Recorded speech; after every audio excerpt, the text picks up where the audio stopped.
रुक्मिणी कहने लगी बाबा एक बात बताओ क्या? बोले उनकी शादी हो गई। नारद बाबा बोले उनकी शादी नहीं भाई, उनके बड़े भैया बलराम की शादी हो गई।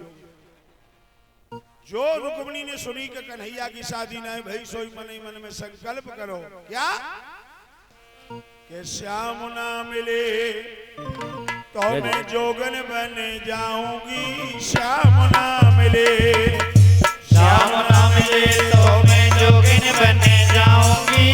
श्याम ना मिले, श्याम ना मिले तो मैं जोगिन बन जाऊंगी। श्याम ना मिले, जोगिन बन जाऊंगी, जोगिन बन जाऊंगी। सारी उमरिया की रोगन बन जाऊंगी। श्याम ना मिले, श्याम ना मिले तो मैं जोगिन बन जाऊंगी। श्याम ना मिले, श्याम ना मिले तो मैं जोगिन बन जाऊंगी। श्याम ना मिले, जोगिन बन जाऊंगी, जोगिन बन जाऊंगी। सारी उमरिया की रोगन बन जाऊंगी। श्याम न मिले, श्याम ना मिले तो मैं जोगिन बन जाऊंगी। श्याम ना मिले, श्याम ना मिले तो मैं जोगिन बन जाऊंगी। श्याम ना मिले, जीत लिया तूने मेरे मन को, जीत लिया तूने मेरे मन को, जीत लिया तूने मेरे दिल को। आग लगे मेरे पाना पल को।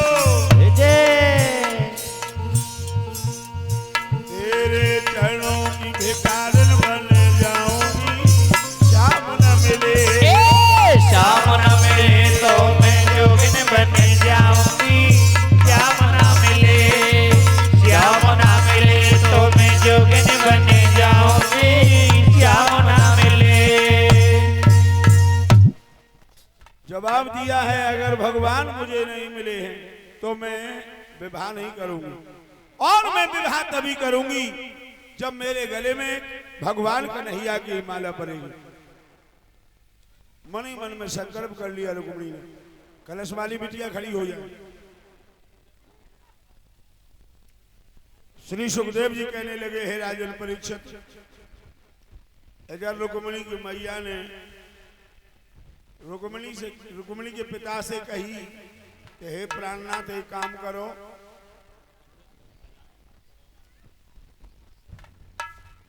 अब कहूं अच्छो घर भर ढूंढ के लली के हाथ पीले कर दो, जमानो अच्छो ना है। महाराज भीष्म कहने लगे चिंता मत करो, आज ही इस विषय में चर्चा होगी। और महाराज दरबार में गए, जाकर के कहा सरदारो, महाराज को मंत्री का प्रणाम स्वीकार हो। प्रसन्न लो भैया। कहिए महाराज, एक काम करो, कहिए। आज कोई मुकदमा नहीं लिया जाएगा। हाँ, सब लोगों से कह दो महाराज विशेष विषय पर चर्चा करेंगे, सभी लोग अपने अपने विचार दें। ठीक है महाराज।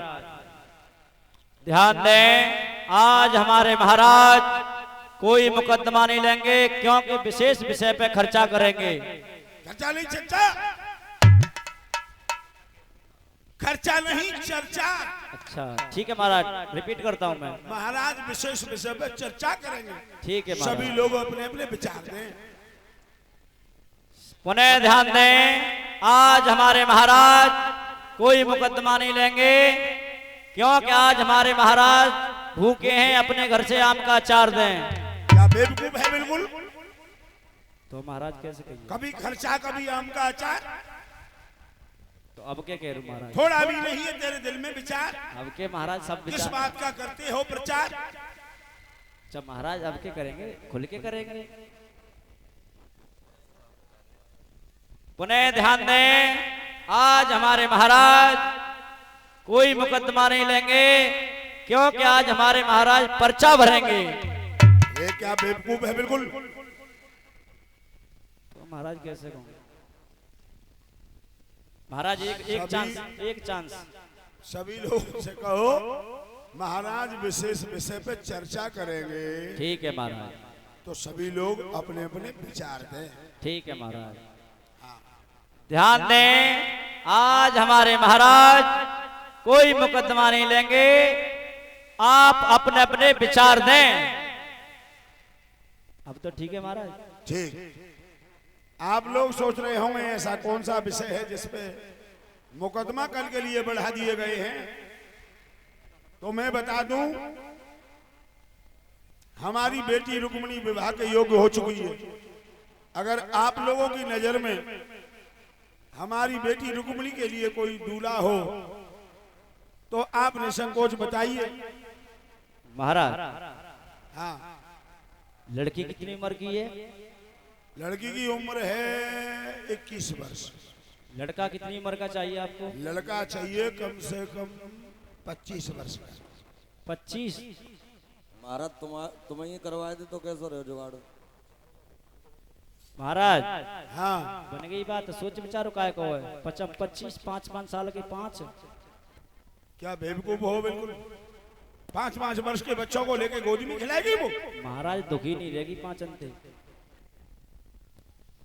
एक लड़का चाहिए। अच्छा, एक चाहिए आपको? 25 साल का एक लड़का चाहिए? हाँ। महाराज मेरी नजर में एक लड़का है। कौन? दुर्योधन। दुर्योधन को हम अपनी बेटी नहीं देंगे। क्यों? जब वो भाइयों का अधिकार नहीं दे रहा है। पंडवा कल हाथ में हाथ रख करके नहीं बैठेंगे। कल उनके घर में धर्मार्थ छिड़ेगी और 8 पहर की चिक में हमारी बेटी रुक्मिणी को चेत नहीं आएगा। लोगों, हमें अपनी बेटी ऐसे घर में भी नहीं करनी चाहिए क्या भैया भैया एक दूसरे के लोहू के प्यासे बने बैठे हो। कोई और लड़का बताओ। महाराज हाँ, मेरी नजर में एक लड़का और है। कौन? धर्मराज युधिष्ठिर। युधिष्ठिर बात में ही वास्तव में धर्म के प्रतीक है, लेकिन वहां एक परेशानी है। क्या? जब दुर्योधन पांडवों को अधिकार नहीं दे रहा है तो हमारी बेटी रुक्मिणी क्या दीवाल चाट के रहेगी? ऐसे घर में भी अपनी बेटी कभी नहीं करनी चाहिए लोगों, जहां लड़का की रोजी रोटी का कोई ठिकाना न हो। कोई और लड़का बताओ। महाराज हाँ, मेरी नजर में एक लड़का और है। कौन? मगध का राजा जरासंध। सरदार, तुम कोई नशा करते हो? नहीं महाराज। तो फिर नशा जैसी बातें क्यों कर रहे हो? क्यों? हमारी बेटी 21 वर्ष की और जरासंध 148 साल का। क्या ऊंट के गले में बकरी लटका दे? महाराज मेरी नजर में आखिरी लड़का और है। हमें कोई सलाह लेने की जरूरत नहीं। नहीं जरूरत है तो आपकी गद्दी पे तुम्हारी बेवकूफी है। आपकी सभा में इतने सारे मंत्री बैठे हैं, एक से हाँ, एक हम धुरंधर। बैठे हैं, जो भी बैठा है अब मैं उनसे पूछ लूंगा। हाँ, आपने हमें पूछी इसलिए हमने आपको बताया। बोला ठीक है, अब मैं अपनी तरफ से पूछूंगा। ठीक है पूछो। बेटा रुक्मेश, हाँ पिताजी। आप बहुत देर से मेरे मुंह की तरफ देख रहे हो। हाँ तुम्हारी बहन रुक्मिणी के योगी कोई लड़का हो तो तुमने संकोच बताओ। पिताजी, एक लड़का है मेरी नजर में। कौन? द्वारिकाधीश कन्हैया। द्वारकाधीश कन्हैया। हाँ। लोगों, ताली बजा करके हमारे बच्चे का स्वागत करो। अगर द्वारकाधीश भगवान मेरे घर में मेरे दामाद बन के आएंगे तो मेरा बुढ़ापा संभल जाएगा। बेटा, तूने मेरे मुंह की बात छीन ली, तेरे मुंह में घी और शक्कर। महाराज बात तक आगे छिल रही, उठ के जा रहा हूं, मंच छोड़ेंगे। पिताजी, हाँ, मैं ये क्या सुन रहा हूँ कि आपकी सभा में तालियों की गड़गड़ाहट हो रही है। आइए बेटा रुको, में आइए, क्योंकि तुम्हारी बहन रुक्मिणी का दूल्हा चुन गया। दूल्हा? हाँ। कौन है वो? वो है यदुवंश शिरोमणि भगवान द्वारकाधीश मुरली मनोहर कन्हैया। ए पिताजी, दिमाग में आंखों तो ना खराब होगा दिमाग। हमें लगता है आप बूढ़े भैंसो भय, आपकी अकल की घोड़ी भी बूढ़ी हो गई। मैं ये कहना चाहता हूं, तुम दोनों ये बदतमीजी कर क्यों रहे हो? बदतमीजी क्यों कर रहे हैं? ये आपका देखो छोटा लड़का उठ उठ के भाग रहा है, क्या मतलब है इसका? गांव में इसलिए भाग रहा है क्या ये? बड़ा बेटा बराबर में बैठा है, एक बार निर्णय हमसे भी ले लेते। मूर्ख की बातों में आकर के आपने तालियां बजवा दी, ये कोई बात हुई आपकी? तालियां मूर्ख? आहा, अरे बड़े बड़े विद्वान हो तुम। सब लोगों से पूछा था तब तुम क्या मर गए थे? तुमको भी बताना चाहिए था। मैं तो देख रहा था कौन क्या बताएगा, इनके विचार विमर्श कर रहा था। आपके हिसाब से ही क्या कहेंगे क्या नहीं बोलेंगे ये? तो मैंने कौन सा गलत बता दिया है? जो भी बोला है मेरे बच्चे ने सही बोला है। जी, खामखा छोटे भाई का ख्याल करो मूर्खो। तो सही बोला है तो फिर मंच छोड़ के क्यों भाग रहा है? सामने आए ना। तुम निर्दयी हो इसलिए। अरे मूर्खो, मान जाओ, अपने छोटे भाई के ऊपर इतने बड़े अत्याचार मत करो। आप चुपचाप बैठे रहो, बुढ़ापे को ख्याल करो ना कि मैं बता रहा हूँ बस। और जाके धरती को सुरमा बनो धरो। क्या बे? जा तो कहाँ बैठ, यहाँ पे आ जा। यहाँ बड़े भैया बैठे, फिर तेरी हिम्मत कैसे पड़ी है बोलने की? क्यों? जब मुझे पूछा गया तो मैंने बताया। तो ये तो हम तो बैठे पूछने के लिए। ओ हत्यारे हो, इससे बढ़कर मुझे पहले मर जाना चाहिए था। अरे मर जाने की बात बाद में, पहले मेरी बात सुनो। क्या कहना चाहते अरे हो? सुनो मेरी बात, जो सुनना चाहते हो। तो तेरी नजर में कोई से अच्छा लड़का है? पहले मेरी नजर में लड़का है, उस कन्हैया के बारे में तुम क्या जानते हो? अच्छा, तेरी अजमाई की बात नहीं छूटी, तू सब कुछ जानता है। हाँ। कुछ नहीं जानते। मोहित, तुम दोनों ने की बात न पे ऐसा लगे रहो, मुझे गुस्सा आ रही है कि मैं फट जाऊं धरती वो में समाज जाए। सुनो पिताजी पहले उसके बारे में। उसके बारे में क्या जानता है तू? बोल। सुनो जो जानता हूँ वो। बोल। कि 16 साल तक नंद के घर और गायों से गजर चलाता रहा। ना पाक मलेच्छ हीरों का वो झूठा मीठा खाता रहा।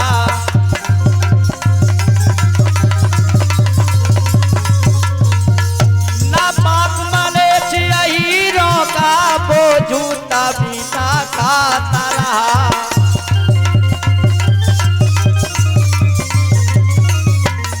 और सुनो, बगले बगले बगले। पहले था नंद और नंदन, अब वासुदेव कहलाता है। इसका भी ठीक प्रमाण नहीं, किसने जाया कहाँ जाया है।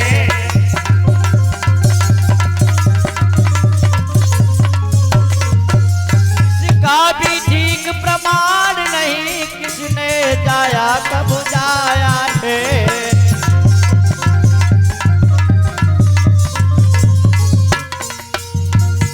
ओ पापी रुकुम, इतने गंदे शब्द भगवान के बारे में बोलते हैं, इससे पहले तेरी जवान पिताजी अकल संभाल के बात करो। अब तुम पे चौथा पन है। जब लड़का सामर्थ हो जाए तो पिता का हक बनता है कि अरे हत्यारे, तू मेरी समझ में नहीं आ रहा है। जिसके नाम से सारा संसार लोहा मानता है और तू उनके बारे में गंदे शब्द बोल रहा है। जिसके नाम से संसार में लोहा मानता है, इसने बताया क्यों?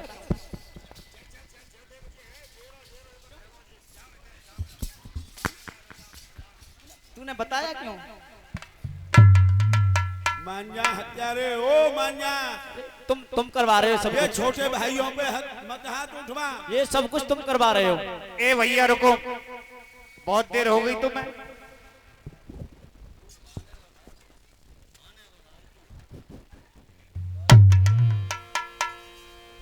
अच्छा एक बात बता, कन्हैया से भी अच्छा तेरी नजर में कोई और लड़का है? आए ठिकाने पे जिस बात को पहले पूछ लेते तो ये मंच पे अफरा तफरी क्यों होती? क्या कहना चाहता है? बोल। मैं कहना चाहता हूँ वो सुनना चाहते हो आप? हाँ, कौन है कन्हैया से भी अच्छा लड़का कौन है? अरे पिताजी, इस बात को तुम यदि पहले पूछते तो ये बेचारी गाय काटी नहीं जाती। मेरा साला चंदेली नरेश शिषपाल, और उसके साथ मैं अपनी बहन की शादी करूंगा। गायों को काटने में तो तुम दिन रात लगे हुए हो मूर्खो, हैं? लेकिन मैं कह रहा हूं, मान जाओ, समझ जाओ। अभी तू अपनी बहन अपने साले के लिए करेगा? क्यों, कौन सी बड़ी बात है? महाराज अब मत बोराई गई, जब भैया की मत बोराई गई। जिसने तुझसे बहनों ही कहा है, तू उसे जीजा कहेगा? कौन सी बड़ी बात है? बान हमें भाई बहन दई, हम भाई भाई बहन दे देंगे। वो हमारे घर आवे तो हम बातें कह देंगे जीजा जी, और बे हमारे घर आएंगे तो बे हम कह देंगे जी जा ओ जी। मरी गए जी। अरे पापी, मेरे आगे और रुकम तेरी ये चालें फल नहीं पाएंगी, और ये शादी पक्की होगी तो तलवारें चल जाएंगी। ओ बेटा,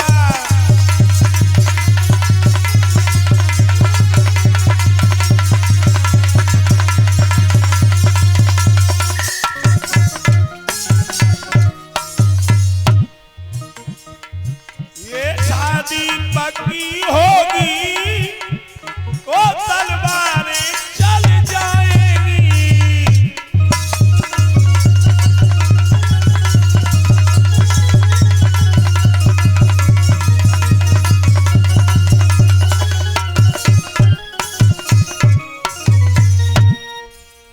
अगर ये शादी पक्की हुई रुको तो तलवारें चल जाएंगी, खून की नदी बह जाएगी। पिताजी चाहे तलवारें चल जाए, चाहे लाशन के ढेर लग जाए, चाहे बड़ा बम्बा खूनते बह जाए, लेकिन यही शादी पक्की होगी।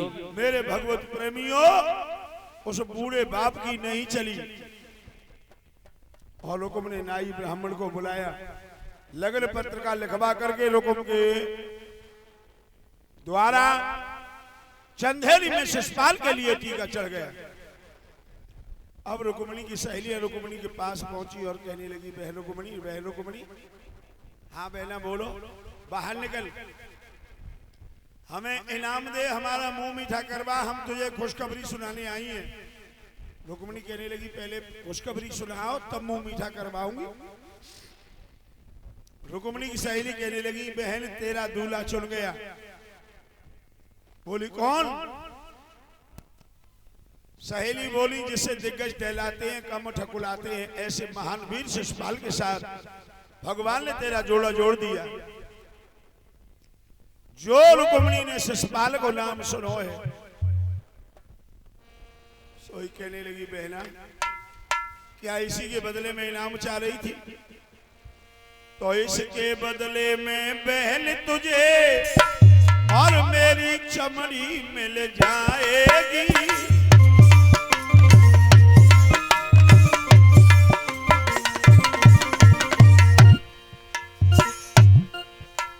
इसके बदले में बहन तुझे मेरी चमड़ी मिल जाएगी। यदि ये खुशखबरी सत्य हुई तो मेरी लाश पड़ी दिखलाएगी।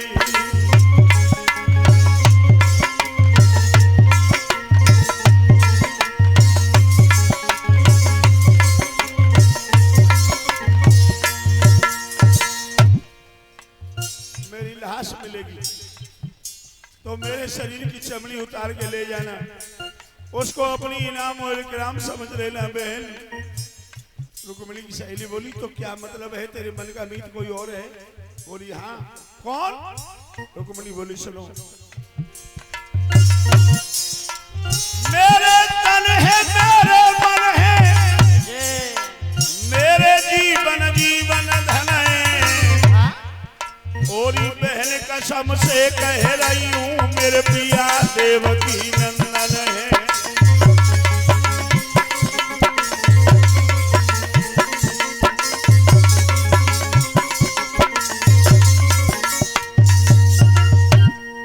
ओ बहन कसम से कह रही हूँ, मेरे पिया देवकी नंदन है।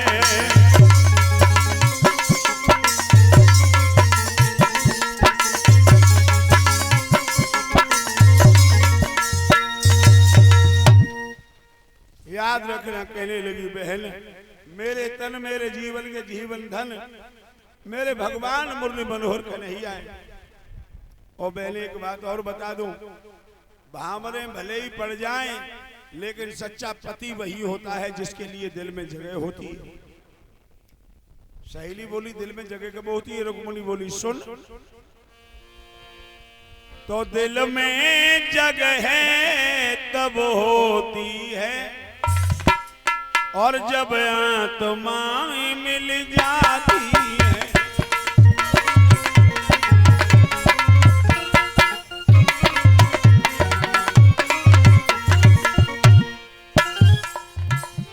दिल में जगह तब होती है जब आत्माएं मिल जाती हैं। वो प्रीत रीत की धाराएं दिल से ही दिल में आती हैं।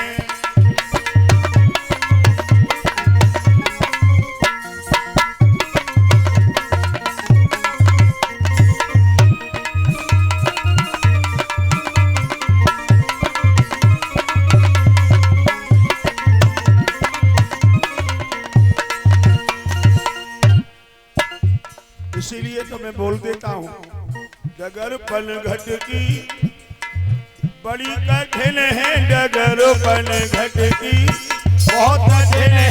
डगर पनघट की बड़ी कठिन है डगर पनघट की, बहुत कठिन है डगर पनघट की।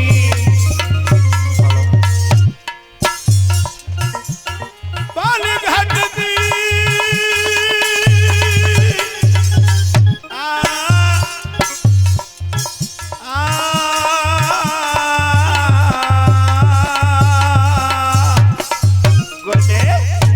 डगर पनघट की बहुत कठिन है। डगर पनघट की बड़ी कठिन है। डगर पनघट की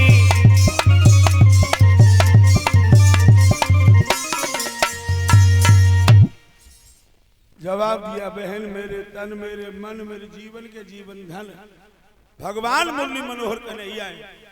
या तो मेरे गले में बाहें पड़ेंगी भगवान कन्हैया की, नहीं तो सारा जीवन कुआरे बिता दूंगी। और भक्तों,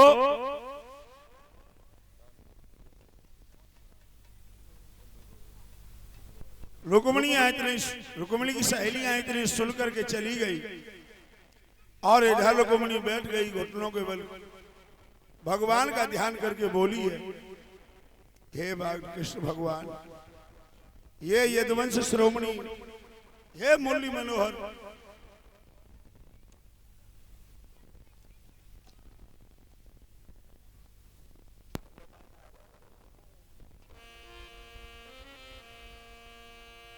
ओ दीन बंधु भगवान सुनो दे ध्यान अर्जनिक मेरी। दुखिया माऊ दीना नाथ रे के लगाए जइयो फेरी।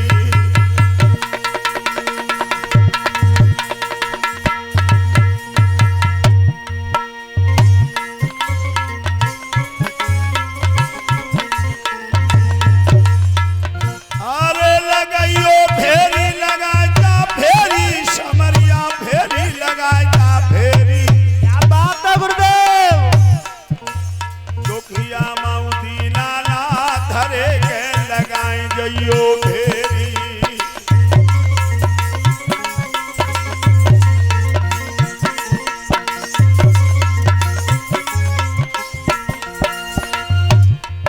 ओ ये कदिल कपिला गाय शेर ने आई बनी में घेरी, बनी में घेरी। बहुत अच्छे गुरुदेव।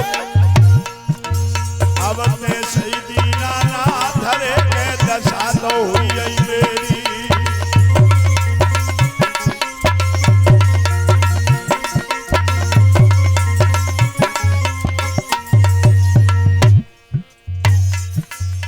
लगी भारी रुकी मीणे रोई है मेरो, नाई विपत्ति में हूँ कोई है मेरो।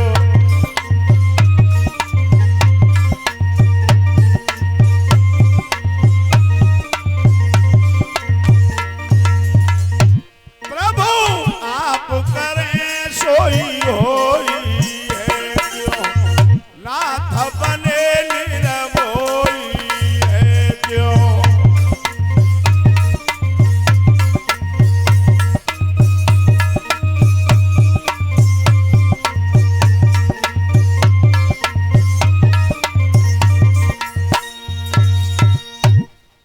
जवाब दिया है प्रभु, आप तो भक्तों की हमेशा सुना करते हो, और जहां तक मैं समझती हूं तूने भगतन के भगवान रे सदा ते पन